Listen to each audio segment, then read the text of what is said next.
അപ്പൊ എല്ലാത്തിന്റെയും അടിസ്ഥാനം അള്ളാഹുവാണ് യഥാർത്ഥത്തിലുള്ള ഉടമ എന്നതാണ്. ഈ ഉടമയെക്കുറിച്ചുള്ള ബോധം ഹജ്ജിന്റെ മുഖമുദ്രയാണ്. ലബ്ബൈക് അല്ലാഹുമ്മ ലബ്ബൈക്. ഹാജിമാർ ചൊല്ലുന്നുണ്ടല്ലോ, ലബ്ബൈക് അല്ലാഹുമ്മ ലബ്ബൈക് ലബ്ബൈക ലാ ശരീക ലക ലബ്ബൈക് ഇന്നൽ ഹംദ വന്നിഅമത ലക വൽ മുൽക്ക് ലാ ശരീക ലക. ഈ ലബ്ബൈക്കിനെ കുറിച്ച് നിങ്ങൾ ചിന്തിച്ചു നോക്കിയിട്ടുണ്ടോ? അള്ളാഹു പഠിപ്പിച്ചു തന്നെ പറഞ്ഞിരിക്കുകയാണ്, ഇബ്രാഹിം നബിയുടെ ആഹ്വാനം ഉൾക്കൊണ്ടുകൊണ്ട് നിങ്ങൾ കഅബാലയം തവാഫ് ചെയ്യാൻ വരണം. ലബ്ബൈക് അല്ലാഹുമ്മ ലബ്ബൈക്. നിങ്ങൾ സഫാ മർവയ്ക്കിടയിൽ സഅയ് നടത്തണം. ലബ്ബൈക് അല്ലാഹുമ്മ ലബ്ബൈക്. നിങ്ങൾ ദുൽഹജ്ജ് 8 മിനയിൽ സംഗമിക്കണം. ലബ്ബൈക് അല്ലാഹുമ്മ ലബ്ബൈക്. നിങ്ങൾ ദുൽഹജ്ജ് 9 ഉച്ച മുതൽ മഗ്രിബ് വരെ അറഫയിൽ സമ്മേളിക്കണം. ലബ്ബൈക് അല്ലാഹുമ്മ ലബ്ബൈക്. നിങ്ങൾ മുസ്തലിഫയിൽ അന്ന് രാപ്പാർക്കണം. ലബ്ബൈക് അല്ലാഹുമ്മ ലബ്ബൈക്. നിങ്ങൾ ജംറയിൽ പോയിട്ട് എറിയണം. എന്നിട്ട് മക്കയിൽ വന്നിട്ട് തവാഫും സഅയും നടത്തിയിട്ട് തിരിച്ച് മിനയിൽ തന്നെ എത്തണം. തൊട്ടടുത്ത ദിവസം സൂര്യൻ അസ്തമിക്കുന്നതിന് മുമ്പ് അവിടെ നിന്ന് രംഗം വിടാൻ പറ്റുന്നില്ലെങ്കിൽ അടുത്ത ദിവസവും കൂടി അവിടെ തന്നെ നിൽക്കണം. ലബ്ബൈക് അല്ലാഹുമ്മ ലബ്ബൈക്. നാഥാ, നിന്റെ വിളിക്കുത്തരം നൽകി ഞങ്ങളിതാ വന്നിരിക്കുന്നു. നീ ഇവിടെ വിളിച്ചു, ഞങ്ങൾ വന്നു. നീ അവിടേക്ക് വിളിച്ചു, ഞങ്ങൾ വന്നു. നീ അതിന്റെ അപ്പുറത്തേക്ക് പോകണമെന്ന് പറഞ്ഞു, ഞങ്ങൾ വന്നു. ഞങ്ങൾ എന്തിനും റെഡിയാണ്. വെറും വർത്താനമല്ല.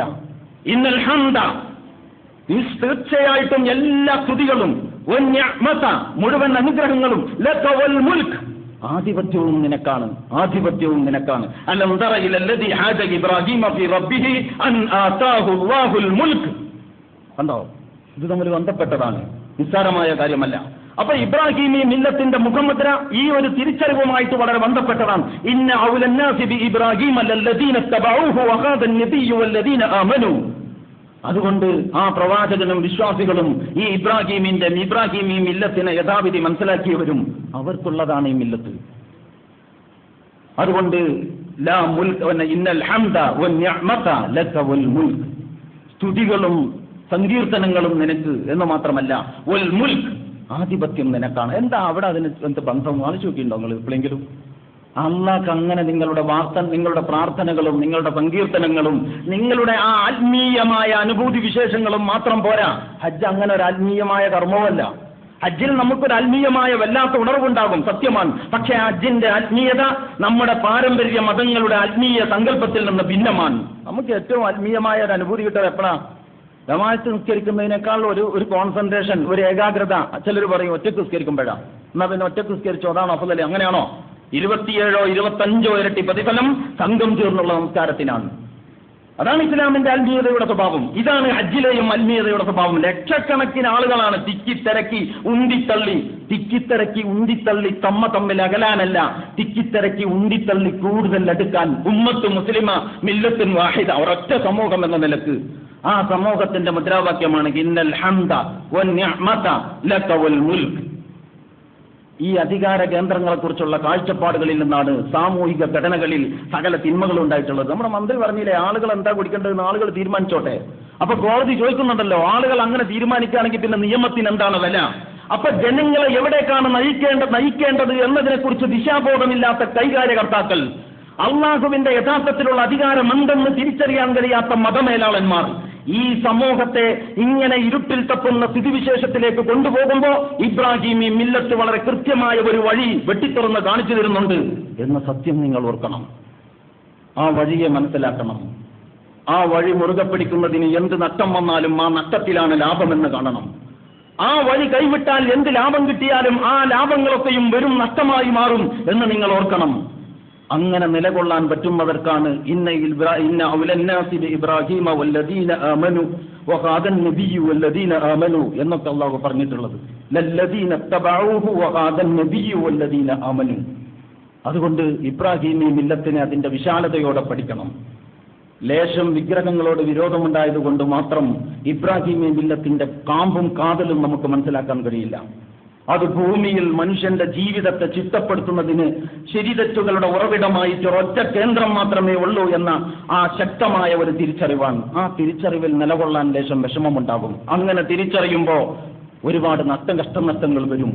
ചരിത്രത്തിൽ പ്രവാചകന്മാർ പ്രതിക്കൂട്ടിൽ നിർത്തപ്പെട്ടത്, മേലാളന്മാർ പ്രവാചകന്മാരെ കല്ലെറിഞ്ഞത്, പ്രവാചകന്മാരുടെ വഴിയിലെപ്പോഴും മലവുകൾ അഥവാ കൈകാര്യകർത്താക്കൾ ഒരു മാർഗതടസ്സമായിട്ട് മാറിയത് യാദൃശ്ചികമല്ലെന്ന് നിങ്ങൾ ഓർക്കണം. وَإِذِ ابْتَلَى إِبْرَاهِيمَ رَبَّهُ بِكَلِمَاتٍ فَأَتَمَّهُنَّ പല നിർദ്ദേശങ്ങളും കൊടുത്തിട്ട് അള്ളാഹു ഇബ്രാഹിമിനെ പരീക്ഷിച്ചു. പല നിർദ്ദേശങ്ങളും കൊടുത്ത് അള്ളാഹു ഇബ്രാഹിമിനെ പരീക്ഷിച്ചു.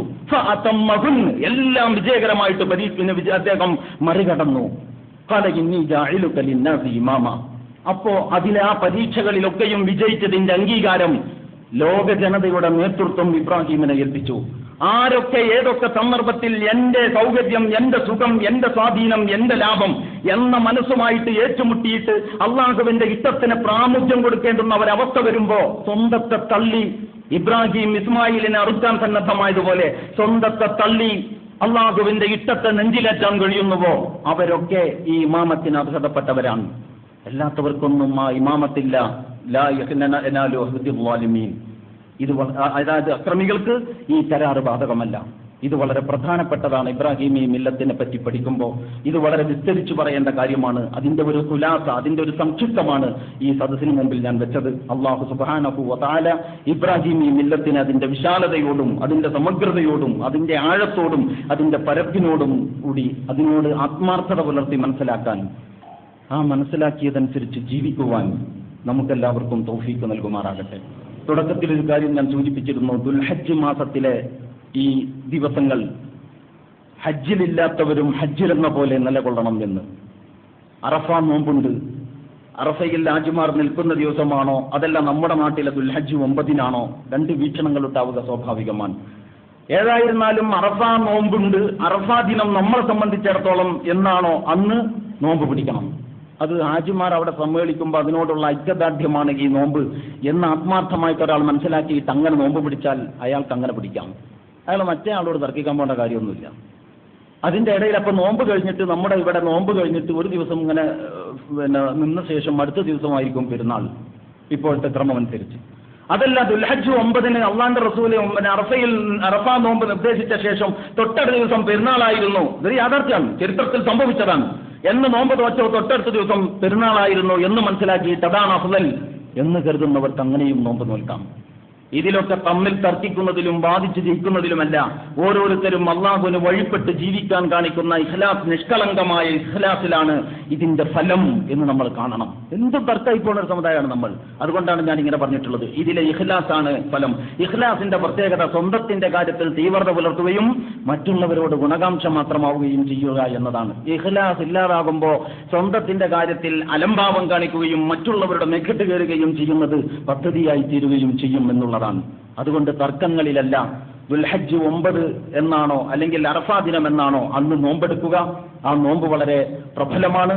കഴിഞ്ഞ പോയ ഒരു കൊല്ലത്തെ ജീവിതം, ഒരു പാപങ്ങൾ പൊറുക്കപ്പെടുന്ന വലിയ തന്നെ പ്രാധാന്യം അതിന് അള്ളാഹുവിന്റെ റസൂൽ നൽകിയിട്ടുണ്ട്. യഥാവിധി അള്ളാഹുവിന് വഴിപ്പെട്ട് ജീവിക്കുവാൻ അവൻ നമ്മെ അനുഗ്രഹിക്കുമാറാകട്ടെ. അഖൂലു ഖൗലി ഹാദാ വസ്തഗ്ഫിറുല്ലാഹ ലി വലക്കും വലിജമീഇൽ മുസ്ലിമീന വൽ മുസ്ലിമാത്ത് ഫസ്തഗ്ഫിറുഹു ഇന്നഹു ഹുവൽ ഗഫൂറുർ റഹീം.